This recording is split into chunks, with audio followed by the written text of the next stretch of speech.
Mucha gente cree que casarse con un ciudadano o residente de Estados Unidos es, digamos, la vía rápida para la Green Card. Pero, ¿es realmente tan simple? La verdad es que es un camino llenísimo de un escrutinio legal y financiero súper riguroso. Así que hoy vamos a meternos de lleno en este proceso tan complejo para entender qué hay realmente detrás del amor y la ley. Entonces, la gran pregunta es, ¿basta con el amor para conseguir una Green Card? A ver. La unidad familiar es, en teoría, un pilar de la política migratoria de EU, pero la respuesta no es tan sencilla. Digamos que el amor es el punto de partida, sí, pero las pruebas que se deben superar van mucho, pero mucho más allá de eso. Bueno, empecemos por el principio. El sistema, en papel, reconoce el derecho a la vida familiar, pero en la práctica lo somete a un examen súper exhaustivo. Y hay un primer factor que lo define todo, que es absolutamente clave: el estatus migratorio de la persona que hace la petición. Y aquí es donde vemos dos caminos que son, de verdad, mundos aparte. Miren, si la persona que pide es un ciudadano estadounidense, su cónyuge es lo que llaman un familiar inmediato. ¿Qué significa esto? Que no hay límite anual de visas. Y el proceso es bastante más rápido. Pero ojo, si quien pide es un residente permanente, la cosa cambia por completo. El cónyuge entra en una categoría de preferencia, la F2A, que sí está sujeta a cupos anuales, y esto puede significar meses o a veces hasta años de espera. La diferencia es, de verdad, abismal. Ok, una vez que ya está claro cuál de los dos caminos se va a tomar, viene la primera gran prueba. Y curiosamente no es financiera, es afectiva. Hay que demostrarle al gobierno que el matrimonio es real, que es auténtico, y no, como se imaginan, un simple trámite para obtener papeles. Este viaje burocrático se divide básicamente en tres grandes etapas.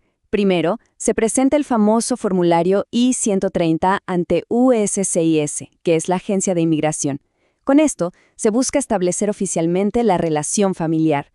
Después, el caso se va al Centro Nacional de Visas, o NVC, donde se junta toda la documentación civil y financiera.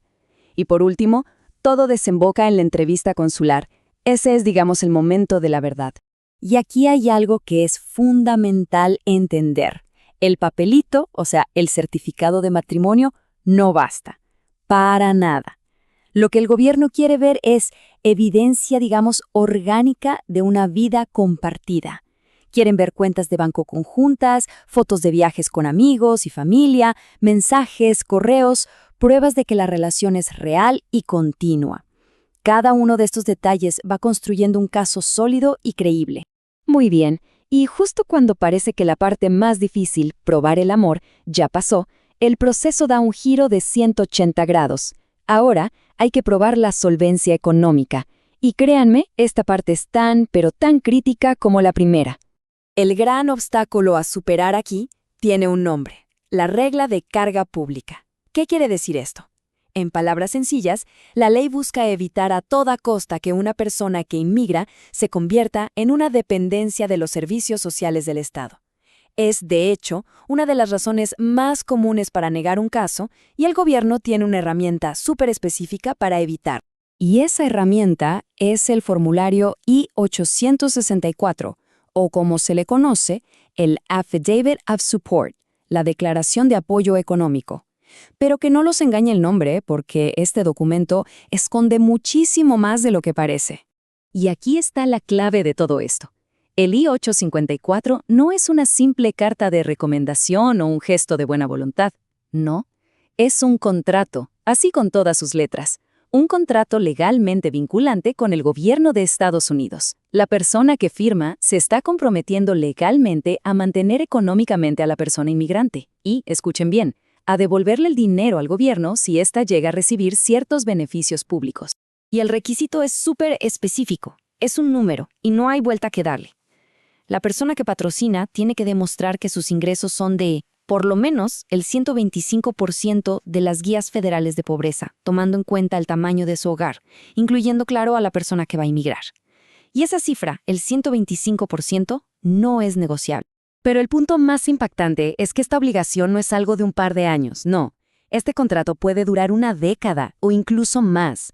De hecho, solo se termina bajo condiciones muy específicas: que la persona inmigrante se haga ciudadana, que acumule unos 10 años de trabajo en el país, que se vaya de EU para siempre o que fallezca. Estamos hablando de un compromiso financiero a larguísimo plazo. Ahora, una pregunta lógica es, ¿y qué pasa si el cónyuge que hace la petición no llega a ese 125%? Bueno, el sistema ofrece una especie de salvavidas, la figura del copatrocinador o joint sponsor. Pero claro, esta solución viene con sus propias responsabilidades y son muy serias. Y este es uno de los puntos que más confusión genera. Muchísima gente cree que ser copatrocinador es como ser un aval, un respaldo por si acaso. Pero la realidad, desde el punto de vista legal, es completamente diferente. La cruda realidad es esta: el copatrocinador asume el 100% de la responsabilidad legal y financiera, y lo hace de forma totalmente independiente del cónyuge que pide. ¿Qué significa esto? Que si hace falta, el gobierno puede ir directamente contra el copatrocinador para exigir el reembolso, sin siquiera pasar por el cónyuge. La obligación es la misma, es total. Bueno, llegamos a la etapa final, el gran momento donde todo se junta. Todas las pruebas, las afectivas y las financieras, se ponen sobre la mesa. Hablamos de la entrevista consular, el verdadero momento de la verdad, donde un oficial tiene un poder de decisión enorme para aprobar o negar el caso. Básicamente, el oficial consular pone todo bajo la lupa y lo evalúa según 3 pilares. Primero, la autenticidad del matrimonio, y para eso puede hacer preguntas súper detalladas sobre la relación. Segundo, la elegibilidad legal, o sea, revisar que no haya antecedentes penales o algún otro impedimento. Y tercero, la suficiencia económica. Aquí es donde se analiza con microscopio el famoso I-864 y todos los documentos que lo respaldan. Si damos un paso atrás y vemos el panorama completo, todo este proceso nos muestra una tensión fundamental en la política migratoria. Por un lado, está el ideal de mantener a las familias unidas, pero, por el otro, está la enorme preocupación de proteger los fondos públicos.